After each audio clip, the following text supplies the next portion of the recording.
Gunquestions.com is a website that we built back in 2007, and since then, for the last 15 years, people have been able to ask questions of simple to advanced nature, and we attempt to answer them in different ways over the years.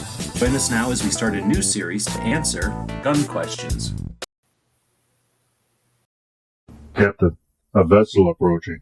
On screen.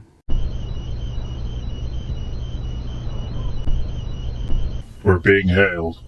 Every weekend over at gearwebsites.com, our online store, we have free Patch Friday. And that means that every order placed on our store on Fridays is going to include at least one free patch. So that's every order with no coupons, no minimum order, no codes needed. You place the order on Friday, and when it arrives to you, it's going to have at least one free patch. Your support means a lot to us, and financial support is critical. So thanks again to the people who keep us online through purchases at gearwebsites.com.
All right, well, that got me copyrighted. If you know what that was, well, DJ knows what it is, but regular people know what that was. Maybe you do. Maybe, I don't know, you didn't enjoy the 80s. But, yeah, that's good enough. Leave it at that. We'll see who knows what it really is over there, if they've ever heard it before. But anyway, we're getting ready to go on the show here. I didn't plan anything this week because I was sick one day and I've been working on the van and doing things. So I really haven't even been listening to anything or watching anything that I would normally do the wrap up about.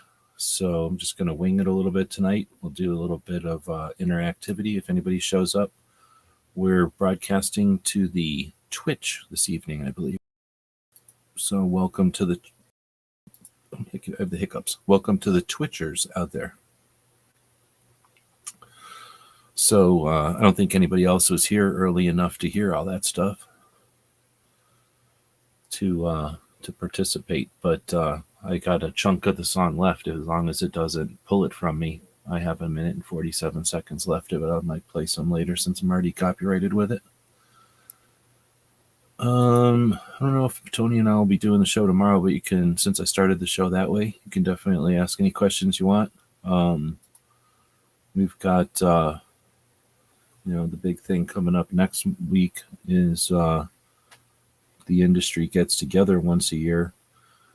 Well, most of the industry gets together once a year, and that has grown and become a bigger and bigger thing over the years. And, while there's definitely people that choose to not participate, those that do, the number of those that do has grown quite a bit. And it's been an absolute enjoyment. Has it been a pleasure? It's not always a pleasure, that's for sure. Sometimes it's actually horrible, literally horrible. But why is this doing this to me? I'm running this on a new browser today, so I'm a bit distracted because I'm getting every single new prompt that I haven't gotten in a long time from this software. Come on. What do I have to click here? Choose what to share. Are you kidding me? Oh, I see. Because my browser must have been doing this stuff all before. And this is boring and lame. So sorry about this. There we go. I think I have it to show on the screen finally. All right. So again, thanks to anybody who's joining us. Dang, what was I going to even go in here for? Spent all that time trying to figure out how to type and talk at the same time. Here's what I was going to do. What was I opening this for? Oh, I was going to go look at. The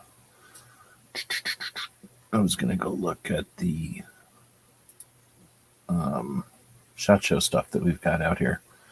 So let's see. Back in the olden days when we only had just a couple of websites still, one of my first websites that I put together was called Gun Show Review, because in 2005 we started going to SHOT Show. And it was pretty awesome. And because we went as media, one, I wanted to go for free because I'm cheap. And two, we had these websites and I thought of them as a place that we publish stuff. They didn't really call them blogs, I don't think, back then. That wasn't a word yet. But we published articles. I thought of them as like online magazines, I guess. So I said, hey, we're as much a magazine as anybody else. I guess I thought of them as online magazines. We're writing articles. We might have some ads, but, we've got some consistent articles. But in addition to magazines, we had our forums. So we had this place where people could communicate. So instead of just being a magazine where you push stuff out there, here you publish some stuff, we were able to get a lot of interactivity, and it was pretty awesome. So anyway, in 2005, decided to approach SHOT Show and say, hey, let us go as media. And they pretty much said, what are you talking about, you crazy kids? So we showed them that we had a website and that what it was doing. Remember, there was no social media back then. So we were able to talk them into it, and they said, okay, you can come up as media.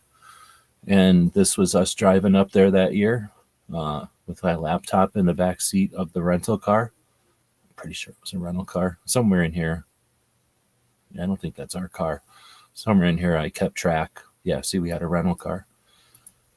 So, but I was trying to get some stuff done last minute, sitting in the back seat of the rental car, trying to make time of that 8-hour drive up there, because we were definitely doing this on a budget. This was the Motel 6 that we stayed at. Was that the first year? So we stayed at this Motel 6. This was when we went to the media room and I brought up the website on the iMac. There was 2 iMacs then, and then a whole bunch of Dells probably. And these are all the different booths that we saw when we went up there, and then we got a bunch of pictures and stuff. And this first year, was checking out as much as we could with photographs. But the reason we had to bring up all these computers and stuff, I guess I didn't put a picture of our room, but we had to bring up printers and stuff and computers because we needed to print out, what were they called? Consent forms or something. Like people had to sign a form that said it was okay for us to take pictures of their stuff and them. And until we got that stuff signed on a piece of paper, we couldn't take a picture. So in 2006, it was kind of like that. It wasn't as bad, but it was kind of like that. But we had met a lot of people already, and they said, don't worry about the piece of paper. Don't worry about it. So we were able to take a lot of pictures again. But this shows you what our room was like. We can open these in a new tab and open them up. So this was at a hotel. This was at a timeshare. So this was at one of our timeshares that we would borrow from people. And because people with timeshares don't always use them, and then they just have this time goes to waste. At least that's how I understand it.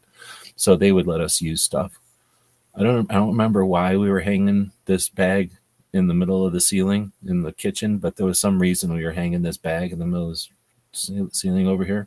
So these are the towers, and these are the giant monitors, and that's the printer. And this was the 2 computers set up. This wasn't as bad as the year before, which we had to kind of improvise some wiring to make everything run. But this took up the kitchen out of, like the dining area of the kitchen in this place that we were at. And Man, that was a lot of stuff. That was a lot of equipment to bring up to the room back then. And then we covered all of this stuff in 2006. 2006 was a pretty good year. This was at the old convention center in Vegas. And I guess I didn't say that I was there to look at AK stuff. I was really into AKs, and there wasn't a lot of AK stuff. So that gave me something to go look at. And most of the people I chatted with online were into AK stuff. So we cared about the very few AK things that were happening. And then whatever else anybody wanted to chat about over on Gun Chat, which was our forum at the time. So people would ask us about whatever the stuff is. And then some of the big stuff was on the bigger forums. We would go check out some of that stuff too. That was just maybe like the new Ruger or the new Smith & Wesson or something like that. Here's an EOTech back in the day when people didn't believe that a optic sight would work if you hit it with a bullet. So it was pretty fun. And then in the parking lot, they had this giant pool, and they had these dogs jumping. That's what these pictures are of, the dogs jumping into the water, fetching stuff. So that was 2006, and then 7 was the first year that we attended in Florida, and then 8, it came back to Vegas, and this was the best year ever. 2008 was 3 years into the media day, and we didn't talk about media day yet, but in 2005 they started media day. We started going to media day in 7, and then in 2008 they were still doing media day, like trying to really make it nice for us as media. So they had a lot of food, and they had a lot of giveaways and a lot of hands-on stuff. So this is what media day. Wait, was this media day? Yeah, this was media day. It was all under tents and stuff. No, it wasn't. Hold on. Yeah, this might have been media day. It was all like all the stuff that we do now that's under those pop-ups was all in tents because it was cold, I guess. And they might have done this anyway because sometimes it was windy too. The range was also way smaller back then, but we also ate in one of these tents, and the food was nice. There was like, if I remember right, there was waiters and stuff.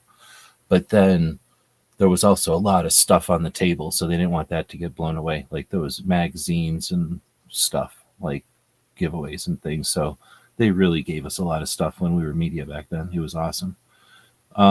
Anyway, so then we would shoot, and then we went to the show. And in 2008, Cry gave me a big chunk of multicam, because that's when I first started liking multicam. So I went over to the Cry booth and said, they're the ones that invented multicam. And I said, hey, do you have any multicam I can use? And they go, you know what? We were going to put this piece up in our booth, but we never did. So you can just have it. And they gave me this big giant piece of multicam, and I still have it to this day. And I don't bring it to SHOT Show anymore, but I still make videos on it and stuff. And it's just a big piece of fabric that they were going to use in their booth. So it's straight from Cry. So anyway, that was the first year I started putting multicam behind everything in the pictures. But you could see like all the little, what do you call this, logos on the pictures. We would put all that shit on there back at the hotel room every night. So it was a mad rush to take all these pictures and then haul ass back to the hotel, maybe get something to eat. Probably brought something to eat back to the hotel so that we could get online and start getting these pictures up before anybody else. And that was fun as hell. Like that was the funnest thing back in the day, because there was other people doing the same thing. So in 2008, I mean, SHOT Show was really good then. It was just one of the best years. So I won't get into all that because I've talked about that plenty of times. And I wrote about it right here, I guess. But then 2009, it goes back to Florida. And Florida was an amazing year. I mean, Florida SHOT is an amazing place. And this gives you an idea. Looking down at it from this walkway over it, SHOT was a giant rectangle. It was just rows and aisles and big squares. So it was so much easier than any other type of SHOT Show. Because in the convention centers in Vegas, it spreads out into these weird shaped buildings and rooms and hallways and shit. So it's just all over the place, and it's just really hard to figure it all out. And by the time you figure it all out, next year it's totally different. In Florida, it was just a big grid. So while it took a minute to figure it out, it didn't take long, because you could also walk up to this walkway where I took this picture from and just look at it. You could just go, oh, I see that booth, and then I see that booth. I'm just going to walk over there. So it was just an experience. And this was in a room that had windows, one room with windows. So that's just, we have that a little bit in SHOT Show now with the new building. So anyway, it was nice in Florida, but Florida costs too much money and it's humid as shit and it's horrible. So it's okay, but we did pretty good. Did I write in here somewhere? I wrote somewhere or another. I have a list of all the different years and how much stuff we did. But somewhere around 2008, we really went into gear and we knew what we were doing and we were doing it a lot. And YouTube started. Or no, it didn't. YouTube hadn't started yet, but we really were getting into SHOT Show and getting the pictures up. And then in 2009, we were doing videos already, so there must have been YouTube. So we went there and we brought cameras and we got videos. And then in 2010, since we already figured it out, we really kicked it off. And then we got 350 videos that year or something like that. And maybe it's 360, maybe it was 340, but it was like 350 or something. We had a bunch of people and we were all really into it. So we covered a lot of SHOT Show. That was fun. So that was 2009, no, 10. And that was the first year at the Sands. So then 2011, I think, I'm going to go ahead and say, until 2010, when we did that with 350 videos that went up like that evening, the next evening, like we were saturating SHOT Show on YouTube. We were a pretty big channel. I don't know who was bigger than us in 10. Only Nothing Fancy, and he wasn't at SHOT Show until like 12 or 13. So I think that what we did is brought a little bit to the surface. Now, we're not the first ones to go to SHOT. I'm never going to say that. Gun Blast was there with us. We went there in 5, I think. They said that was their first year too. But they did better than us originally. But they were all membership. They were doing better than us with pictures, but you had to pay to look at their pictures, and we were putting everything up free. Then you had Milspec Monkey, who's always been there way before us, and Military Moron, and I'll think of it when I'm not trying to think of it. So those guys were up there before us, and they knew everything, and they knew everybody already, and they were doing the stuff for the forums that mattered. Like they were doing the stuff that people were paying attention to. So what we were trying to do was the rest, everything that wasn't the stuff that people were just asking for. We wanted to get everything that was available to see at SHOT Show. So we did that for a couple years, and I think that created the awareness that you could go to SHOT Show and do this, because in 12, 13, I don't even remember anymore. It couldn't have been, it had to be somewhere around 12 and 13. Like Eric and the rest started showing up, and then like Nothing Fancy showed up in like maybe 11 or 12, and then got upset and never went back again. And a bunch of people started hating YouTubers because of him. And then another couple of YouTubers came up and did the same thing, kind of pissed off a bunch of people. Then a couple of people came up and kind of did the opposite and really made people some money. So I'd say probably about 14 or 15, we probably get into where SHOT Show is cool with YouTube, and everybody on the internet is used to going to YouTube to see SHOT Show. And that's when, I think that's pretty much when, was it 13? Who's when I met Military Arms Channel guy? Tim? Somewhere in here. And this is, no, I must have met him the year before. So this one, though, so there's been different shoots and stuff. This was a pretty good one, a pretty good year with going to different shoots. I don't think we could film many of them in 13. And then, because we went to military shoots that year. Then in, this kind of gives you an idea what we took pictures of our rooms over the years. Trying to think, it's something like 16 or 17, you get into the era when YouTube is a part of SHOT Show and people are expecting people to be there making videos. And this is probably right around when all the people I know who are doing gun stuff either stopped or quit or started to quit. And I started paying more attention to the activism. And there's not a lot of activism in SHOT Show. So I would say 17. That's probably 16, 17 is what's this when Clover shows up. There's when Bob shows up. So in 16, we started doing the podcast. So that means that's when Bob came up for the first time. So 16 would have been I'm paying less attention to doing reviews, and now we're hanging out doing live and doing the podcast. This is probably eaten with, let's see if we can tell by what we're eating. This is Marco and Bob era, right? And some of the fun we had in that era. And then you get to, what was this, 17? That's 16. Then you get to 18 when that becomes more when Clover and Ghost start showing up. And you get some of the industry people I know are now fading away. And companies are changing. There's Smeggy and Yankee. I think Yankee's gone like 3 or 4 times now. I forgot which one. This is his first year. That's Pink. And it's all them sitting in the media rooms one year.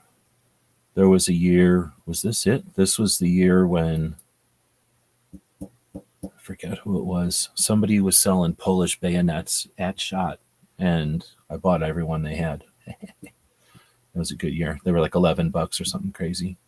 So then let's see, so that was 18. Then you get to 19, and I don't know, this is a pretty good year. Look how many people show up. And we didn't do anything with anything at that point. We were trying to talk to activists and find out what was being done and just showing off what these guys were doing. Now, I would say was 19 the last year that Clover and them even did reviews. So then you get to 20, and that's like the last year of the old SHOT. And it was the beginning of, I guess, the transition from the end of Trump, and then they knew Biden was coming in, but we didn't know that the bullshit was about to happen with the bullshit, right? And then they quit for a year, and they didn't do a show because they were scared. They didn't move it to Texas, was what they should have did. So they didn't do any of that. And 22 is the year that I went up there and did a couple of things differently. I did audio walkthroughs of the range day to try to do something like that. And walked around with a microphone and just listened to the different booths and stuff at Media Day. And then I also brought up a draft of the Minuteman University book, right, that I've been trying to write. And I had a draft of it, and I brought it up in 22, and I had 26 people sign it or more. I can't remember anymore. Somewhere it took a lot of work to go around, and I spent pretty much the whole entire SHOT Show just getting people to sign this thing for me. And then it got put somewhere to be at an auction, and it got shit cans probably in the trash somewhere. So that was a lot of work for nothing. But then I was 22. A lot of people would say that was one of the best SHOT shows ever because it was the return from, they took off a year and didn't do one. And then you get to 23, and that's the year I was pretty much just looking at stuff again, trying to play around with doing a couple of quick pictures and reviews and things. I was really broke this year and wasn't sure. I was trying to do a couple of different things personally, and then also grabbing a shit ton of patches that year. I really dug into patches in 23 and checking out different stuff. Again, AK stuff whenever I can. Let's see. Is 23 the year that he died? Or was that last year? That was 23, wasn't it? I can't remember whatever year Gadsden died. I think I would have probably wrote it in here. So anyway, another decent year for content, just to flex that muscle again. But it's actually pretty boring, and it just takes too much time to look at a bunch of stuff. So I'll probably go back to just looking at stuff that I come across, and the few things that I'm interested in. I don't think I've updated this, I guess, with this year's 24, but I did a pretty good haul of patches again this year. And they're still sitting here. Not that many people bought stuff this year from the store. So if the people are listening that bought stuff this week, I apologize that my stuff didn't get shipped very quickly, but you'll definitely get reimbursed with loads of extra stuff, because I'm literally sitting on bags, like 2 duffel bags of patches from SHOT Shows the last couple of years. So I probably won't bother with grabbing too many patches this year, just because they're just clogging up the works at this point. But that's kind of a quick summary. Is that quick? 20 minutes ish summary of SHOT Show. Let's see. Woods is saying how many you've been to. This will be year 20, and if you don't count the skipped one, then I can't, make that happen. Let's see. Found your channel recently. First time shot. You were on with Atlas, right? So, if you have any questions or anything, I've been going to SHOT for 20 years, and I really enjoy it. I like the show itself, but like I say, I've been doing, I guess, different focuses each year, depending on where I'm at, what I've been doing.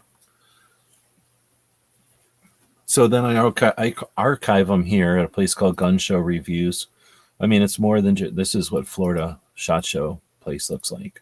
So it's on the first floor, but there's 3 floors. And I think the 3rd floor is where the walkway is. And that's where I'm standing for this picture. But this is just like it's a big rectangle building. There's an entrance on this side that goes to another convention center, I think. And then back behind me would be, no, this is the other convention center. Back behind me is the main convention center. And then behind that convention center would be the hotel that we stayed in, which is out like a back door, I guess. So this is just kind of looking in the front door, but the front door is this massive atrium. And this was the What's New section of SHOT Show that year, if I remember right.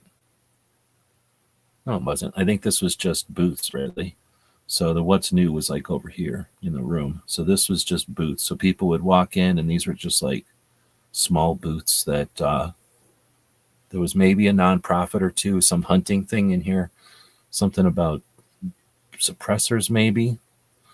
But then there was like a FedEx thing over here. So this is kind of like a weird area that's both the convention center. Like I said, there's like a FedEx thing over here. There might have been a couple of restaurants. And then like this was the convention room. But I think you paid over here. So once you were in here, it was sort of like this, I don't know, in-between area. And then once you'd come upstairs, not every room was the convention. There was a couple of other things going on in this giant building. So anyway, kind of interesting. You can see just how bright it was compared to our SHOT Shows now. But anyway, so I put all these pictures over here on the website. And, we don't only go to SHOT Show. We go to the Wanamaker Show whenever possible. I try to go to SAR, the Small Arms Review Show. Well, I haven't been there every year, but I'll try to go there whenever I can, since it's right here in Phoenix. I've been to a chunk of the gun rights policy conferences now. And then I put them all over here, since that's sort of our travel site or whatever. So I saw today, since we're talking about stuff, feel free to ask questions if anybody wants. I'm not here to just blab. I was thinking about sending out links, but it's probably too late at this point. But I just saw today that they announced the Gun Rights Policy Conference will be in Salt Lake City, Utah this year. Riding Shotgun with Charlie posted that on Instagram. So I guess we got that to look forward to. So Salt Lake City, and I think it said August, but I didn't really pay attention. Usually it was in September, wasn't it? I guess I could jump over to Instagram real quick.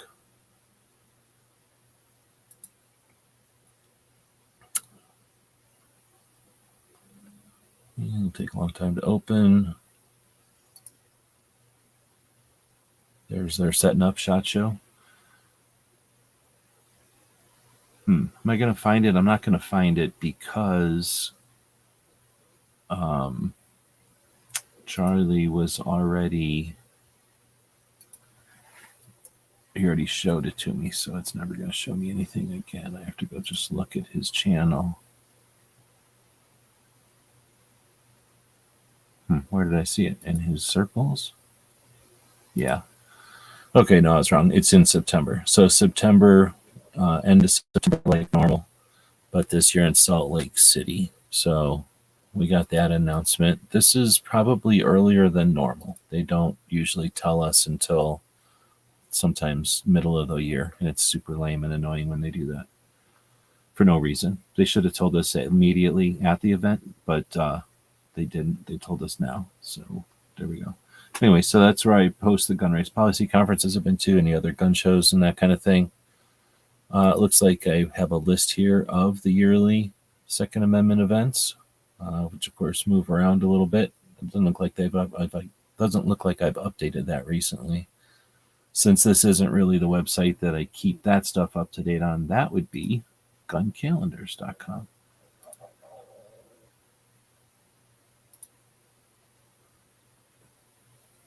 Oh, come on. Thought I was dumping into the real one. So gun calendars, and this is where we usually keep the rallies and all the events, the training events and the industry events, as well as the big gun shows, and again, anything else that's coming up. I have to update that though. It's still old. Then I just noticed it said 2023, so that means it was broke for a year, and I didn't even notice. So somebody let me know if they see errors like that. Anyway, so that's the I'll close out of the calendars. That's the SHOT Show that's coming up next week. So I guess if we just go to shotshow.com, you can't just go to shotshow.com always, because the restaurant association is called SHOT Show. What's the other SHOT Show? At least for a long time, you would come up with this other thing for SHOT Show, and it was some restaurant thing. Looks like SHOT Show has now definitely overwhelmed it.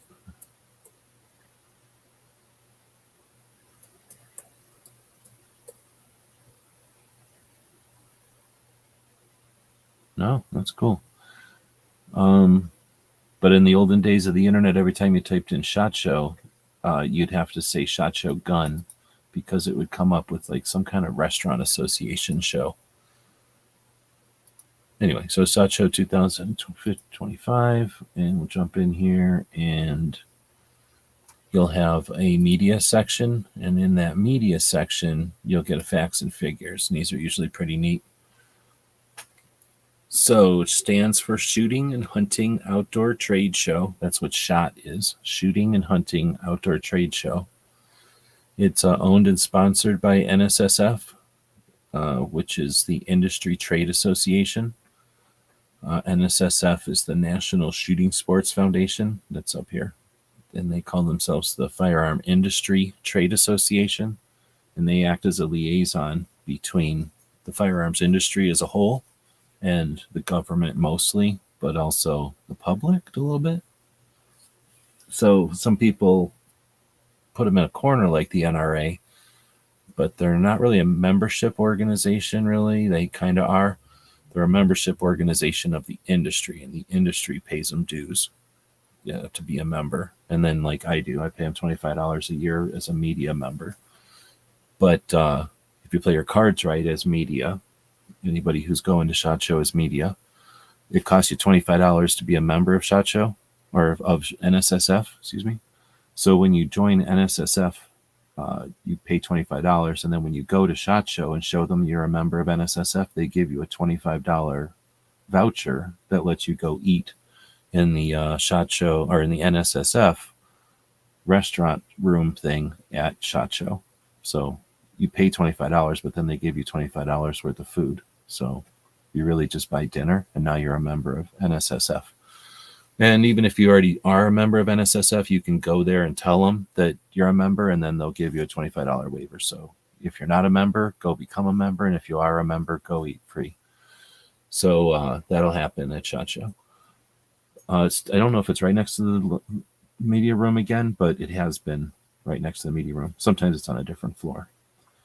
Anyway, so then they say that the SHOT Show is produced and managed by Convex. Well, that's interesting because this is not the same company as it's always been. And I've been going for 20 years. I imagine there's probably been like 17 of these places. They don't stick around very long. And I don't know if it's because they suck so bad or they can't handle it or some mixture of both or they're weak. I don't know. But they never stick around very long.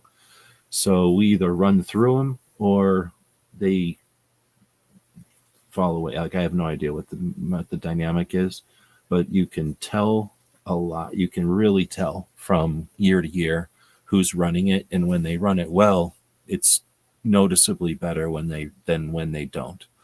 And so that's a factor. You can't really tell that till maybe, even if you know that it's a thing, you probably would take 3 years before you really figure it out, or maybe 3 different producers before you figure it out, or managers or whatever they're called. And it has to do with like just how well things are run and how well oiled it is, and if it's glitchy or if it's anyway, there's different. There's a new one this year, it looks like. Then we've got the dates of it and where it is. It's in this convention center that's shitty and lame compared to the big convention center, but the concrete convention must have taken it over. So we got the Venetian, but a couple of years back, 3 years ago, they built a new one. So in 20 would have been our first year going over there, but since they canceled it, 22 was our first year going there, and 21 would have been our first year there. In 20, we could see it being built. It was there. In 19, I slept in that parking lot overnight instead of renting a hotel room one time. Slept in the van in that parking lot. So pretty much in the middle of that forum, like the new convention center, I've slept out there more than once actually, but in the van. Because back in the day, sometimes I would get exhausted and go sleep in the van during like the day during shots sometimes. But anyway, so that used to be just employee parking for some of the hotels around there. Then they killed the parking lot and turned it into this convention center. So once they built that new convention center, it's changed everything. If they show us a map, or if you want, I could show you a map. And it's just a way better layout now.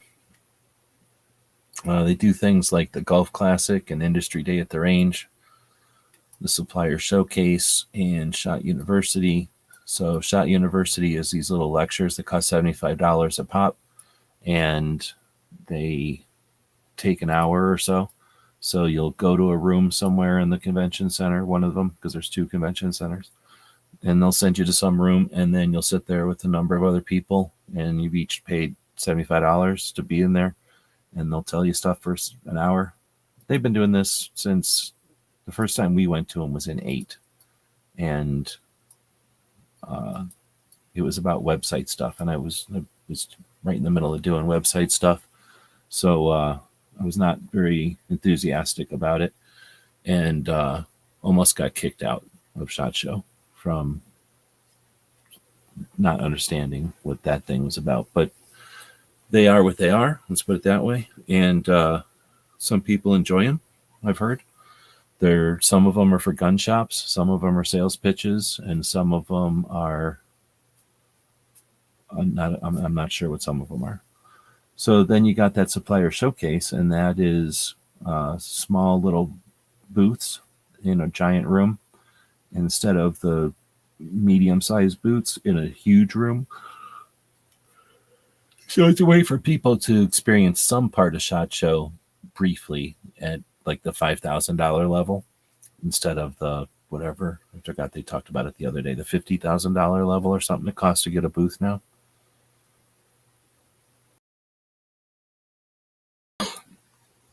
So the supplier showcase is pretty interesting, and there was some interesting stuff up there. Problem is, it's on range day, so no one's going to go there because it's on range day. And then it's on the first day. And who's going to go there on the first day? It makes no sense. Why would you put the thing on the first day? They should put it on the first day and the second day. And that way, if somebody really wants to go there, they can on the first day. But more likely people will get up maybe on the second day. But having it be Monday and Tuesday just makes it almost impossible to get up there unless you really, really, really try to. So it's interesting, but they're not pulling it off right. Then they got stuff about their website. Telling us where the press room is. It's all boring. Let's see. Here we go. All 50 states, imagine that. And then more than 119 countries. So hopefully that gives you some idea. I don't know how many countries there are. There might be more than that. But there's a lot of different countries or a lot of different types of people at SHOT Show. Some of them are super rude, and some of them you don't know that they're from another country. The reason you know they're from another country 99 times out of 100 is because they're doing something horribly rude or obnoxious right in front of everybody. People have some weird ass ideas of what's appropriate and what, hey, if somebody's standing here looking at something, I'm just going to grab it out of their hands and look at it myself. Like that kind of stuff, I guess, is cool in some countries. And that happens not a lot, but it'll happen. Let's see, then 2,700 exhibitors, and you figure they're probably bringing 5 people per booth. Does that make sense? So if we say 5 people per booth, that's something like 10,000 of them running around. SHOT is one of the largest, or is the largest event held at the Venetian. Okay. I keep saying that. I can't imagine. I guess we're the largest thing. You would think they'd have other large things in there. I guess it's because we use all the other built rooms. The other things probably take up the main room, but we take up all the other rooms too. Let's see. We have 13.9. They should just say 14 miles of aisles. It seems like more than that. Almost every year I have my phone tell me how long I've walked. And I feel like you're going to walk way more than 14 miles a day. But that's if you walked every aisle. I would say probably 3 times I've decided to just walk SHOT Show. Years when I'm fit probably, or like in shape, or trying to get in shape maybe. But I know I've done it like at least 3 times. And I've just decided, start in a room. I usually have my place that I like to start anyway. And, run through the rooms in the orders I like to run them. But then instead of just wandering, usually I have like a couple of things I want to do when I first get going. And once I've done those, I'll just wander, at least for a long time. That's what I would do. So instead of doing that every once in a while, I'll just methodically hit every single row. I just know enough of SHOT Show at this point that there's places I don't care about going, like all the hunting clothes or all of the shoes and stuff. So I usually don't bother with the helmets and things like that. Some of the like real military things, if I miss some of that, I don't care, because if it's some attachment to a helicopter or some like thing that you can put on a giant deuce and a half, like I just don't care that much about that stuff. So if I miss some of that in a normal year, I don't care. But some years, I'll try to hit every single aisle. And like I say, I don't remember the numbers anymore, but it's an interesting thing to do, because you do see more SHOT Show when you are intentionally walking the whole thing than when you're randomly walking. Because when you're randomly walking, it's real easy to look down an aisle and go, oh yeah, I don't care about like hunting shoes or whatever it is down this aisle, and just not walk down that aisle. But you walk halfway down the aisle and you find out, oh, they also have suppressors down here, or like, oh, there's also, some small revolver company that got stuck in the middle of all these helmets or something. But that takes a lot of walking, and most of it is concrete. Every once in a while there's like carpet, and then like rarely there's one of those carpets with a bunch of foam rubber underneath of it. And that's like walking on clouds for a little while. So again, that will tend to make people shy away from walking down aisles. Oh, you know where else people don't bother? There's a couple of aisles that nobody even ever talks about because they hardly ever get walked down. And there's some like ammo components, so like the reloading stuff, and then really inexpensive knives, like the truck stop type of knives, are kind of together behind some of the foreign stuff.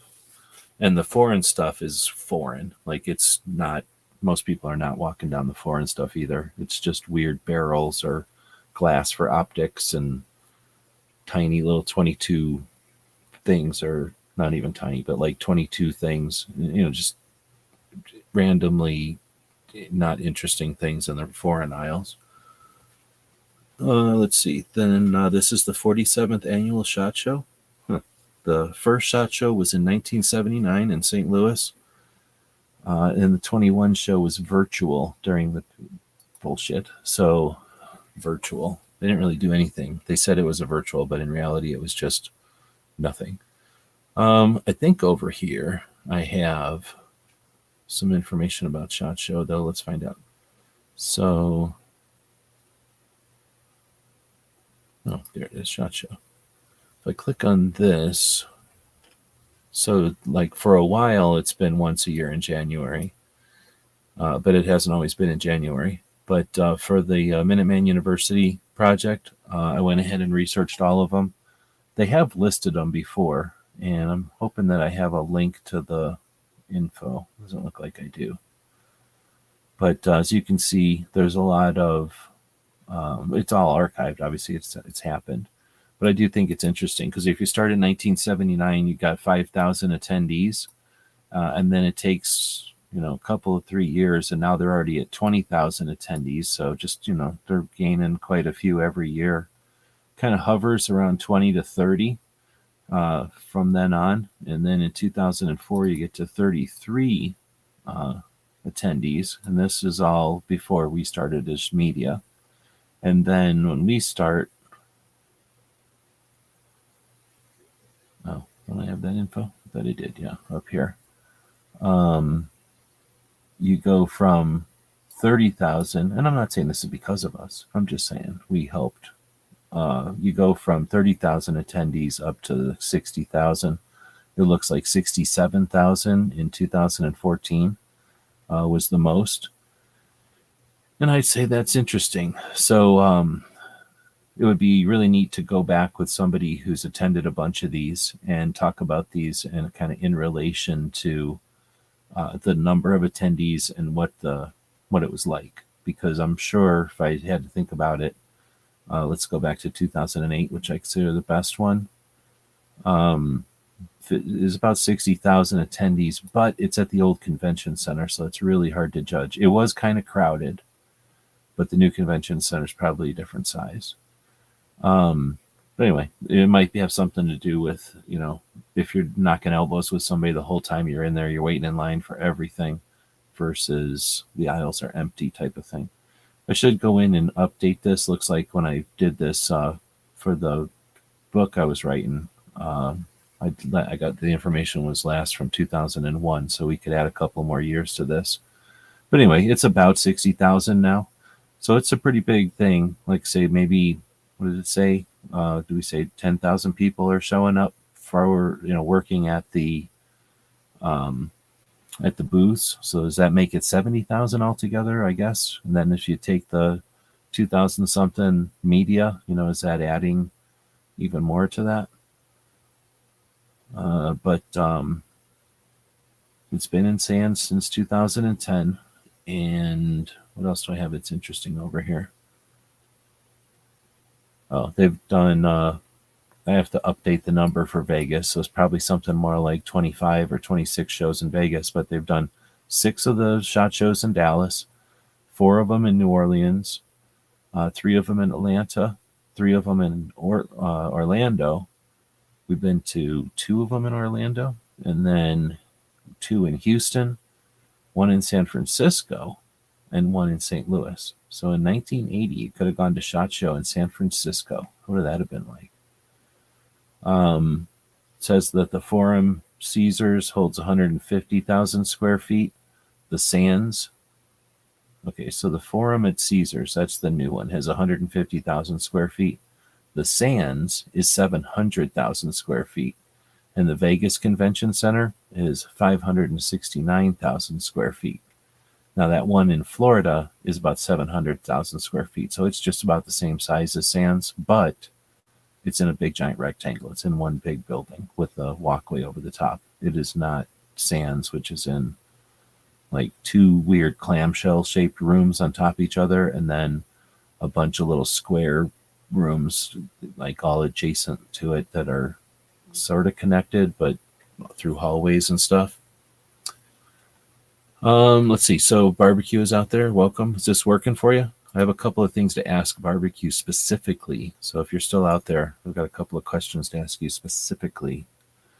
But then that's about it. Everything else you can get from this page over here that I have as far as its history.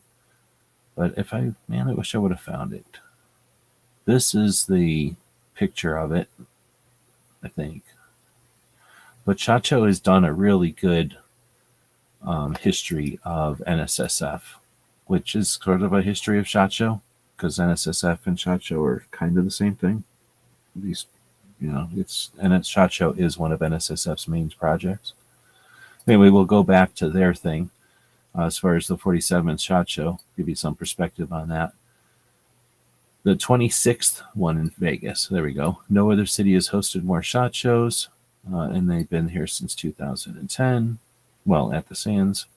Let's see, 55,000 professionals in the industry attended in 24. So that gives us an idea that it's dwindling. It's down from the record high. It's about 10,000 down from a record high. And that's pretty good because it makes it a little easier to deal with. Is barbecue still out there? Okay, so let me be right back. I'll be right back here.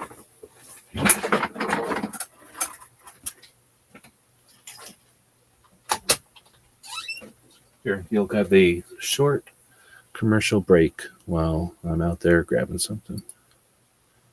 Because I just remembered it's underneath a bunch of stuff. Why don't we play this?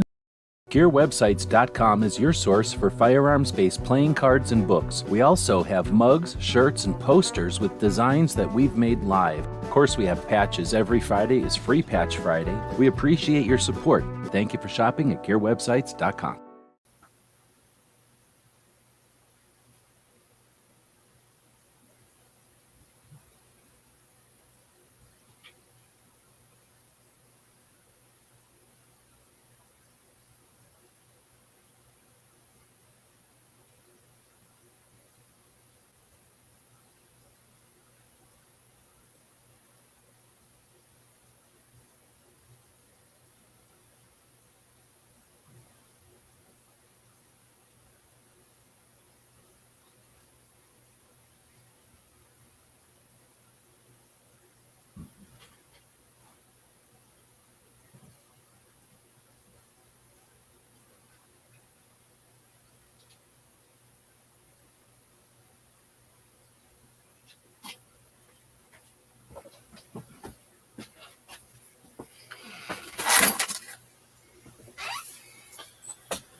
All right, so let's see if this will work without not breaking.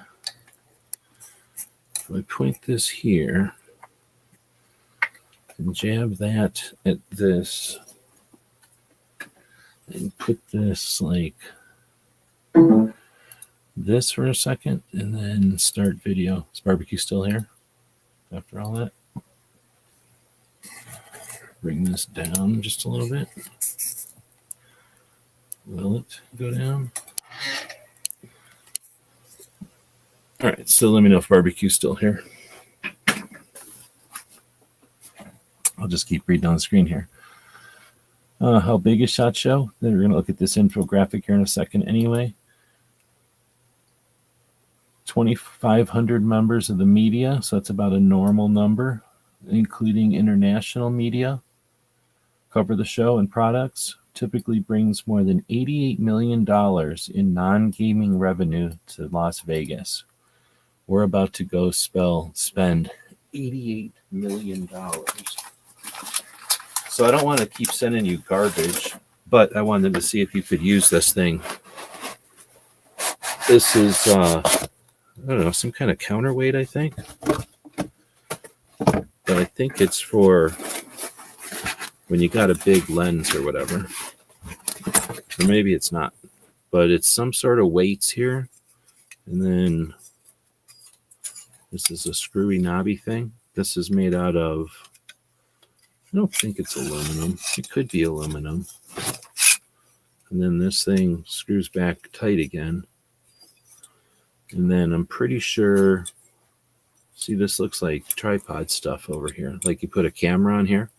So I thought maybe this was some sort of way to stabilize a camera and, stabilize a camera, or, I don't know, mount a camera on a tripod. Because this is definitely a, like you can put a tripod here and then this takes your camera. I don't know if you need this or not. You could use this thing. So it'll compact down.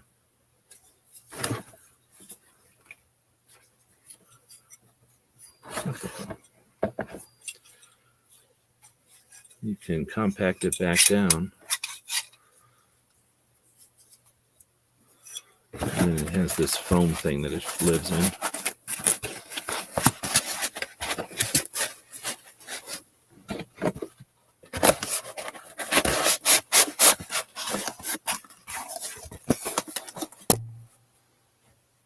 I don't know if you could tell if that was something you could use or not.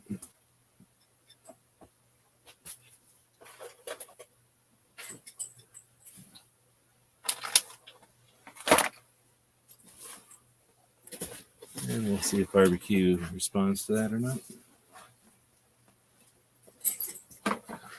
Does anybody know what that thing was? What I was just showing you?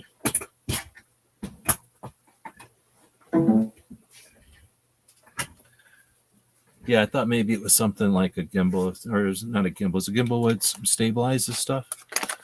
This is some sort of a floaty thing that you attach to a camera. Let me know if you want that.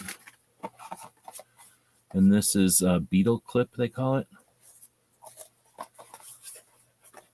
So you put it on your like backpack strap or something, and then it gives you a place to stick your camera.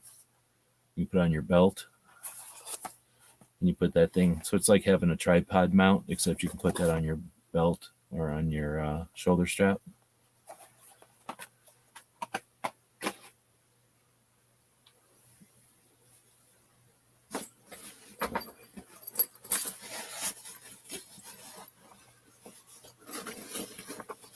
And then the last thing would be if you want this thing. I don't know how you carry yours around.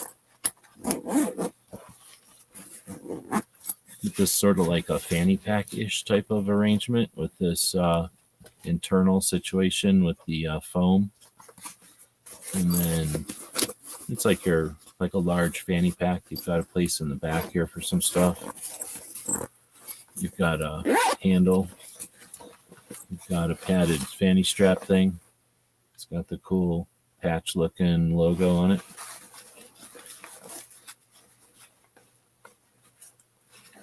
And then this thing on the outside.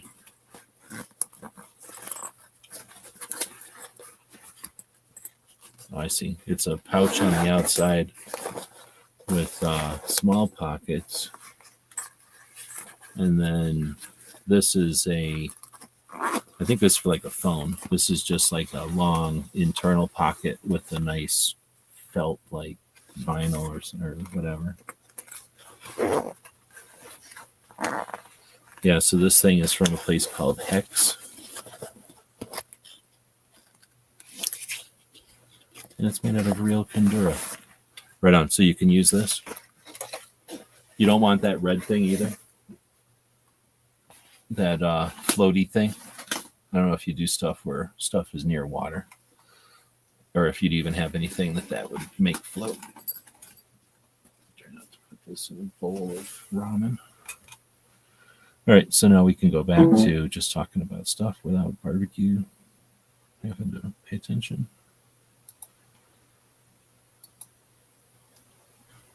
All right. So let's see.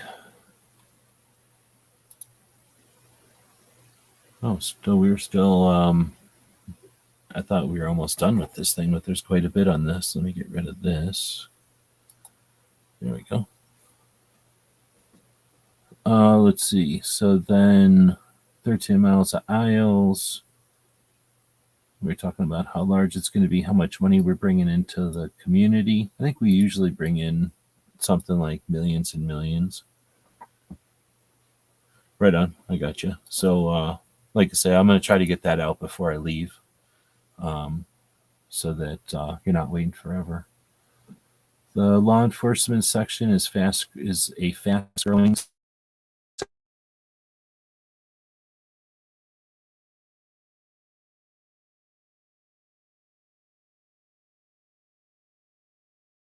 Thousand ish. So it says this section was started more than 20 years ago, so it's about right, covering 7,000 square feet. Law enforcement now covers more than 170,000 square feet. So, the law enforcement rooms are the best rooms in a lot of ways, even though a lot of people dismiss them. But they have way more than just law enforcement stuff in there. It's mostly your nylon stuff and your tools. So different kind of, not just guns. I mean, actual tools like lock picks and reaching tools and I don't know, batons and stuff. So it's everything cool. Like it's a lot of cool stuff. But maybe you can't make videos about it or something so that people don't go in there, but it's neat to see. So they're saying that 170,000 square feet, that's because it's in 1, 2, 3, 4, 5, 6, 7 rooms, and they're all over the place. And most people can't figure them out. Like they don't try, so they don't figure. They're all over the place across hallways and up and down and stuff. So you could get lost trying to figure them all out until you figure them out, and then you figure them all out. But that's pretty much been solid. That doesn't really change. The only thing that can kind of change is if it spills out into some of the bigger rooms, and maybe they're counting some of the new building. Let's see. Then it says firearms and ammunition are $8.9 billion industry. So I guess the 88 million that we leave behind isn't much. That's the 0.9 part of it. Total economic impact of our industry is more than 90 billion. So while we raise 88 million and leave it in Vegas, we also make 8 billion, but that 8 billion generates 90 billion. It's amazing. And that's 384,000 jobs. Let's see. So then it says through excise taxes, the firearms industries contributed more than $1 billion a year to the wildlife restoration trusts. That's nice. And then the SHOT Show generates millions of the dollars in revenue that NSSF programs services that promote the rest of the things that they do. So NSSF raises money at SHOT Show and does things like their other projects I won't get into because I usually rag on them. Other notable NSSF programs, they're trying to talk about more of their programs, so I'll quit reading that. We'll go up and look at that infographic I was talking about, though. I really do like their infographics usually, so let's take a look. What happened? How big is the SHOT Show? 8th largest trade show in America. That sucks because we used to be the 5th. 5th largest trade show in Vegas, and I believe we used to be the 3rd. So I wonder if we went down or if I'm remembering wrong. But what would be bigger than us? Probably computers or something, drones or something. Cool. AIs. Brings in 88 million bucks. That wasn't all that. They kind of phoned that one in. Largest event held at the Venetian. There's not even a picture of the Venetian there. 13.9 miles of aisles. More than half a marathon. So, I'm not a fan of this infographic this year. They've got like a mix of different styles. Like here's realistic, and then here's like a, whatever that's called, like a line drawing or something. This is a line drawing. This is like a, I forget what they call that. And then this is like an icon. And then this is another piece of realistic. This is all over the place. Supports more than What is this? Oh, firearms and ammunition are, yeah, see, this is the heading, and it's mixed in with this subject. So this is just a mess. I'm not quite reading it. It's essentially selling us the same stuff. It just doesn't even look cool or nothing. So I guess that's an indication of this new promoter. You know, they allow less than good infographic to go through. But guess what? Most people don't give a shit, and most people aren't paying attention year to year. So that's what I try to do. Just look at shit that other people ain't looking at. Hey, no problem, dude. Thank you for helping out, and you'll get a bunch of patches in there, of course, too. So actually, I've got something else I'm going to throw in there that hopefully you can use. It's something I found that was kind of cool, and if it works for you, then you've got something else in there that you'll be able to have. All right. Well, nobody else is saying anything, and I can go back to work. I got other things I can do. So I was kind of hoping people would come in and ask about SHOT Show stuff or talk about it a little bit. But it looks like most of the SHOT Show people ain't even in here. I think was Woods in here, or Ghost was in here earlier. I think Woods is out there. Is Woods still out there? I got Woods' box put together too. I could put more stuff in Woods' box, but I don't know what stuff he might want. I don't like sending people stuff they don't want, but I definitely can send you stuff. I got a lot of stuff.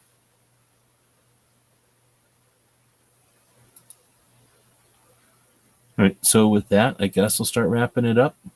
We'll see if anybody knows this song again before I get it. I'll get copyrighted again.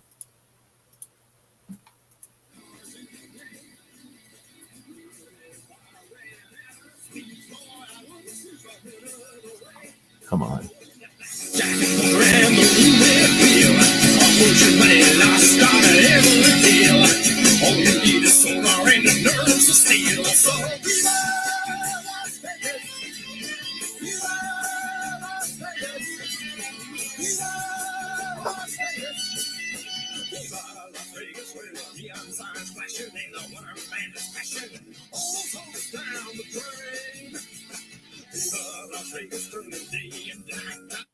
Okay, I could sit here all day with the wrong mouse trying to get it to go down. Finally got the volume to go down. So if you know what that song is, or who sang that song, then that means you're cool and you're old. So with that, I think we're done. Was I going to do anything else? I probably had some other ideas, but nobody wants to hear about SHOT Show. If you're not going to SHOT Show, probably. Some people do. You know, it's off and on. And then everybody has what they like to hear, what they like to hear about from there. Yeah, I'll just shut up so I can keep going on and on. But I'm just rambling at this point, so I'll get back to work. Thanks, everybody, for showing up. I can end it just as this thing's ending, like a radio announcer. Well, yeah, I think everything's set up to leave.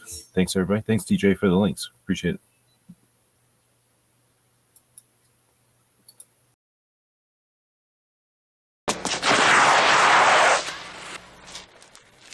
Shit.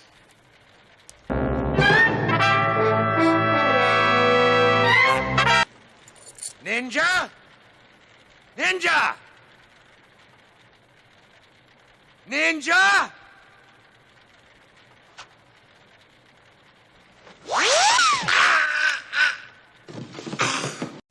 It's 11:59 at Radio Free America, and this is Uncle Sam with music and the truth until dawn. Right now, I got a few words for some of our brothers and sisters in the occupied zone. The chair is against the wall. The chair is against the wall. John has a long mustache. John has a long mustache. It's 12 o'clock, Americans, another day closer to victory. And for all of you out there on or behind the lines, this is your song.